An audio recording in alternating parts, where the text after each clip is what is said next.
Nankana Sahib, DIG jail खानाजात Malak Mubashar Ahmad खां का deputy commissioner Nankana की हमला डिस्ट्रिक्ट जेल के लिए मुख्तस की गई जगह का दौरा।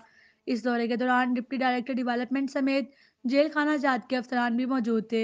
हुकूमत पंजाब की जानिब से डिस्ट्रिक्ट जेल की इब्तदाई तमीर के लिए 5 करोड़ की ग्रांट जारी कर दी गई है। डिस्ट्रिक्ट जेल का इब्तदाई तमीराती काम चंद दिनों तक शुरू कर दिया जाएगा। डीआईजी जेल खानाजात डिस्ट्रिक्ट जेल 543 केनाल पर तमीर की जाएगी। इब्तदाई तमीराती काम में security wall, boundary wall, sports complex और परेड ग्राउंड शामिल हैं। मुतलका अफसरान को जल्द अज जल्द डिस्ट्रिक्ट जेल का PC1 तैयार करने की हदायत और जेल के क़याम से लोगों को अपने प्यारों को मिलने के लिए दूसरे शहरों में नहीं जाना पड़ेगा।